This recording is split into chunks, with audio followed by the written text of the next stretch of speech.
South Africa in the 1820s and 1830s was one hell of a time and place to be alive. But let me tell you something. We live in a terrible place and time. Forget today's shenanigans in South African politics. Back then, it was a roller coaster filled with all sorts of characters. You had chiefs, kings, raiders, and settlers running around like it was a Black Friday sale.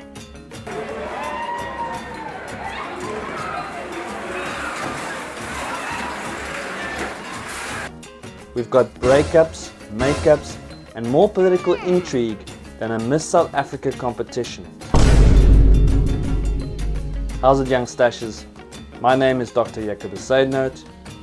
This is Stashy, and you're watching The Historian Stash. This week, we're going to be looking at a revolution taking place in Southern Africa between 1820 and 1835. So let's gooi. Now remember last time we looked at the Ndwandwe and its reputation as the powerhouse of Southern Africa. Everyone thought the Ndwandwe and the King Zwide were going to win it all. But then this happened.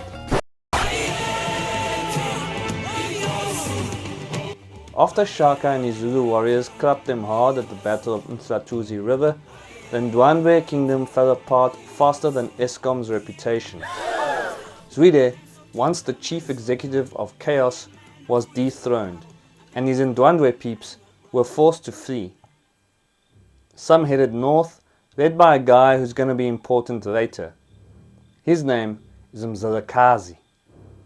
While Zwide was busy packing his bags, Shaka was consolidating his Zulu state like a boss. He went about upsetting the establishment and gooiing his own weight around. But Shaka was never what you'd call chill.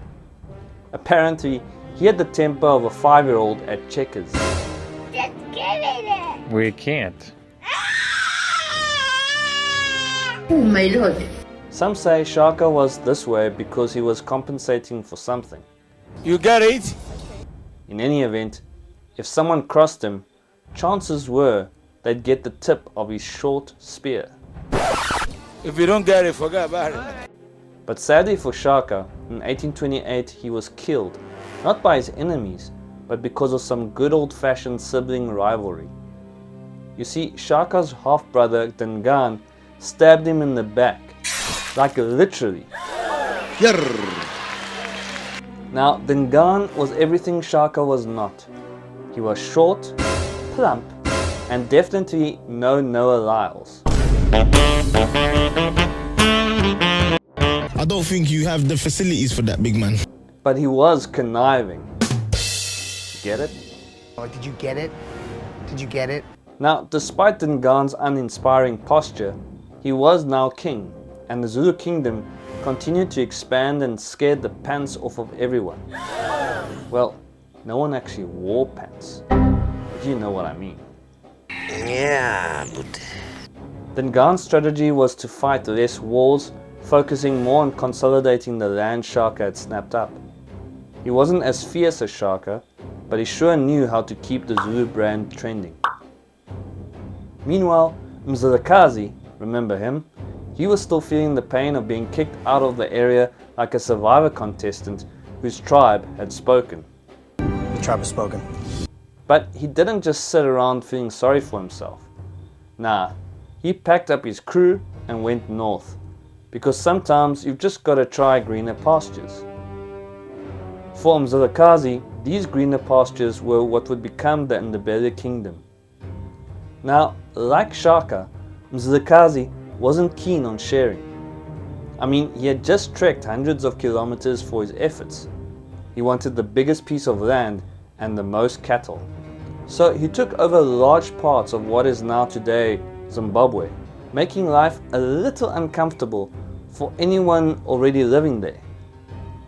Yeah, Mzilikazi was the kind of friend who'd come over to your house and first borrow your couch, then your Wi-Fi password, then your PlayStation, then your TV and fridge, permanently. His raiding style earned him the reputation of being that guy no one wanted to be neighbors with. What's your problem? Really? What is your problem? Now, while Shaka and the Mzilikazi were flexing their muscles, there were other oaks in the area also getting in on the action. In the southern interior, you had the Trekboers and the Griqua. If you thought Mzilikazi and his Ndebele were bad neighbors, you should see these guys. They roamed the frontier with their rifles, ox wagons, and an unwavering love for cattle. More specifically, cattle that you can get for free. The kind you just happen to find. Right. By the early 1830s, some of the Boers were particularly gutful with British rule at the Cape. By the time 1835 rolled around, they'd had enough of taxes, regulations, and the British obsession with tea time. Yes, we're rather fond of a proper brew, which is what we call a nice cup of tea. They wanted their own land, without anyone telling them how to farm or treat their own servants. Treat their own servants. Led by Boets like Piet Retief and Andries Pretorius, these groups of Boers called voortrekkers said cheers to the Cape and hit the road on what we now know as the Great Trek. Just imagine moving your entire family and farmstead hundreds of kilometers over mountains and rivers into the unknown. It's like the 1830s version of packing up and heading to Australia. Just a lot more indigenous people. Sorry, Australia. This epic journey didn't always go smoothly. Ask Piet Retief.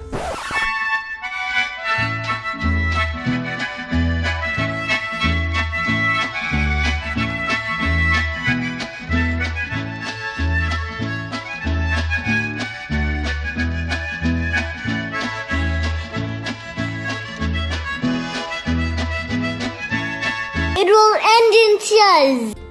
But the Boers were determined, and they were tough. The Great Trek would lead to the formation of new Boer republics, and unfortunately, more clashes with local kingdoms like the Zulu and Ndebele. But that's a story for another time. Okay. As for the Griqua, well, they were also keen on grabbing some of that sweet, sweet cattle and carved out their own territory on the frontier. This territory would later become incredibly important in the history of this country. But that's also another story for another day. Okay. While the Boers, Zulu, Ndebele and Griqua were busy comparing the sizes of their cattle herds, King Moshoeshoe of the Sotho was quietly playing a different game. He was all about less fighting and more talking. Moshoeshoe was like that one uncle who manages to defuse an ice shortage crisis at a braai. He was calm, clever, and a little bit of a diplomatic genius. Absolutely. Moshoeshoe was out here building alliances. If his neighbors got cheeky, he didn't send spears, he sent messengers. If raiders showed up, he offered them food and a suggestion to leave his people alone. And it worked. Give a round of applause to that. While the others were smashing heads, Moshoeshoe was quietly building his kingdom. His relations with neighbors like the Zulu, the Tswana, the Boers and the British were always a bit like watching a rugby game at the Loftus. One minute it's friendly, the next you're wondering if you should make a strategic withdrawal.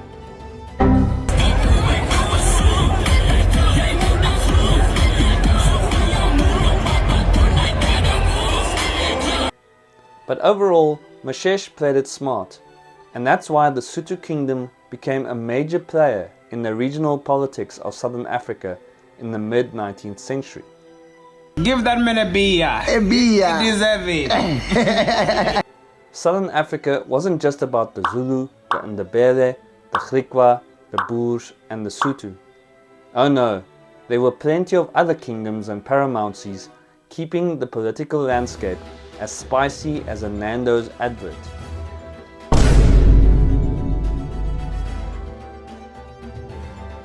To the northeast, you had the Gaza Kingdom, in what is Mozambique today. It was founded by Shoshangan, another oak forced out by Shaka. So out of spite, he started his own little kingdom up north. Just like Mzilikazi, Shoshangan wasn't playing games. When he got to Mozambique, he didn't ask for permission. Nope, he somehow just rolled in, took over the local Tsonga and Shona people, and basically said, Look at me, sure. Look at me, sure. I'm the captain now. Shoshangan turned the Gaza kingdom into a proper empire, thinking, well, if Shaka can do it, so can I. He ruled over parts of Mozambique and Zimbabwe, but unfortunately for him, his empire was like a Maltese poodle compared to the bulbul that was Shaka's empire. To the southwest of the Gaza Empire, you had the Swazis. The Swazis were descendants of the Ngwane settlers who decided to hang out and chill on the banks of the Pongola River. By the early 1800s, they'd established themselves as a legit kingdom. By 1820, Sohlolo, also known as Sobhuza I, was king of the Swazis. He had a dream of making his people the next best thing. He wasn't born a king, but he did have enough brains and bravery to at least earn honorary king status. Sobhuza united various clans in the region, which was a lot like herding cats, except the cats were people, and they had spears. The Swazi king figured out how to grow his influence by negotiating alliances with nearby chiefs, consolidating land, and generally being the most strategic dude in the valley. Now, while Sobhuza was building his kingdom, Shaka was building Impi warriors and looking for new territory to claim.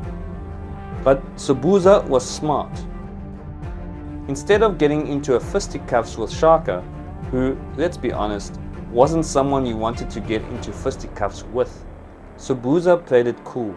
Be cool, be cool, be cool, be cool. He used his diplomatic skills to avoid conflict with Shaka by becoming chommies with him when it suited him. As a result, Swaziland was left unaffected by Shaka's expansion plans. Sobhuza was succeeded in 1839 by his son Mswati II, who is known as the greatest of the Swazi fighting kings and a significant player in keeping the independence of what is Eswatini today. Give a round of applause to that. Meanwhile, the Pedi were minding their own business up in the northeastern part of what is now Limpopo province. By the end of the 1700s, the Pedi state was already established, led by these hoity-toity dudes from the Marateng clan. In the early 19th century, the Pedi faced all sorts of problems from all directions. To the north, they had the one and only Mzilikazi and his Ndebele causing all sorts of neighborly mayhem, and to the south, they had the Swazi, who were also keen on getting a piece of the Pedi pie. Alliteration aside, I think I'll take my chance. A pivotal figure in preserving the Pedi state was this bra called Sekwati I, the paramount leader who introduced reforms in the military and internal administration and welcomed Christian missionaries. Later, Sekwati's son, Sekukune, became the face of resistance to Boer and British expansion in the area. Give that man a beer. A beer. He deserves it. To the northwest, the southern Tswana states were dealing with their own political shifts directly caused by the Mfakane. The Tswana states were like a bunch of family-owned businesses. You had big names like the Kwena, the Khatla, and Huruche running the show, each with their own chief. These chiefs were constantly expanding, raiding, and trading cattle. Life in these states was all about the clan. You stuck with your people and everyone worked together to survive the tough conditions of the Highveld. If you had a problem, you didn't call a professional, you called the family. I got family. For the Tswana, cattle was king, just like with the other Southern African groups. Cattle were used for everything from paying lobola to trading with neighboring groups for goods. But these weren't just any ordinary cows. They were Tswana cows, bred tough for the semi-arid conditions. so they were extremely valuable. If you lost your herd, it was like losing your life savings, your car, and your signed Springbok jersey, all in one go. Oh my gosh! Then the Umfakane happened, and Shaka was shaking things up. The Zulu were causing havoc across the region, and as they expanded north and west, they pushed people out. This included our old friends the Ndebele and the Mzilikazi. As they were forced up north, Mzilikazi's people came charging through the Tswana lands, looking for a new place to stay. The Tswana states were like the poor guy whose house party just got hijacked by a group of rowdy strangers looking to take over the bar and the snacks. There is something wrong somewhere. And you couldn't just tell them to footsack either, because these oaks had spears. A period of chaos followed, during which the Tswana experienced varying degrees of suffering, impoverishment, political disintegration, death, and forced movement. But at the same time, some groups, particularly the Western Tswana chiefdoms, eventually prospered and strengthened to the extent that they incorporated refugees and livestock. Give a round of applause to that. To the southeast, along the wild coast, were the Umpondo. The Umpondo had their own vibe going in the early 1800s. They weren't about picking unnecessary fights. The kings at the coast were far more laid back than these oaks hunting on in the interior like Joffrey Baratheon. The Umpondo's man at the time was King Faaku, and let me tell you, this Madala was no pushover. But that didn't stop the Zulus from trying though. In 1828, the Zulu defeated the Umpondo, and Umpondo refugees fled south across the Mzumvubu River, losing their cattle and their lands. Faaku was like, dudes, you just harshed my morning mellow, man. Dude, you just harshed my morning mellow. But then, under his inspirational leadership, the Umpondo reorganized themselves. Faaku realized that if you can't beat the Zulu, then you should copy their tactics. So he reformed his army on the Zulu model and managed to kick the Zulus out. In a clever move, Faaku then organized production of grain to be sold in exchange for cattle. So in that way, he was able to rebuild his cattle herds. Who says the coastal kings were just about catching waves and being cool? Be cool, be cool, be cool, be cool, be cool, be cool, be cool. Okay, right, now let's get to the 1820 British settlers. We're settlers, son. We settle for things. They arrived at the Eastern Cape thinking they were in for a lovely farming adventure. They were promised that this land was the coolest thing since sliced bread, or before sliced bread because sliced bread had not been invented yet. Hey, he's not make sure. Anyways, imagine their surprise that instead of finding the land of milk and honey, they found the land of Amas and very angry Xhosa people. You see, these poor settlers were used by the British colonial government as a buffer to keep the Western AmaXhosa out of the Cape Colony. The problem was that the colonial government put the settlers on land that had actually belonged to the Western AmaXhosa, so the AmaXhosa took one look at the settlers and saw red. No, that's not where the term Rooinek comes from. Right.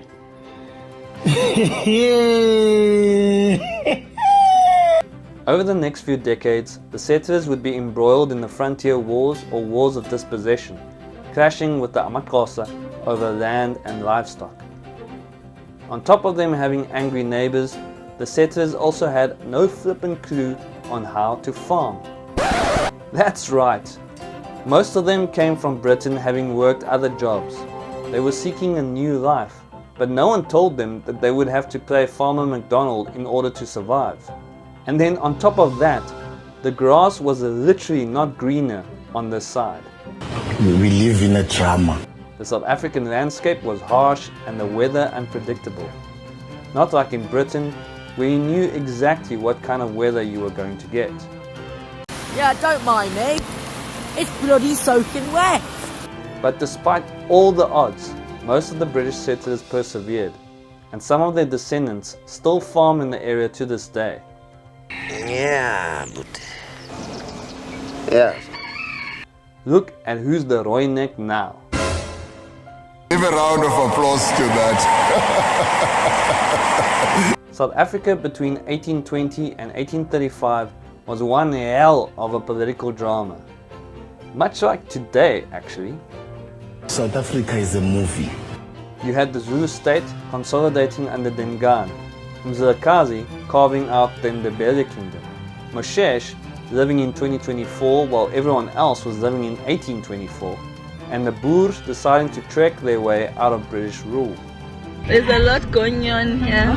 Throw in some Griqua and the British settlers, and you've got more tension than rush hour during load shedding. Is it load shedding now? Huh? Is it load shedding? No, yeah, it's short lightning, yeah. Huh? Yes, short lightning. Short lightning. Lightning. What is it really? But through it all, the people of Southern Africa were doing what they've always done and continue to do. Surviving, adapting, and making history. And that, young Stashers, is why South Africa will never be boring. It's South Africa, bro. That's it for now. Please remember to dollar what you must, to like, share this video, and to subscribe to my little channel, The Historian Stash. Until next time, from Stashy and myself, stay stashy.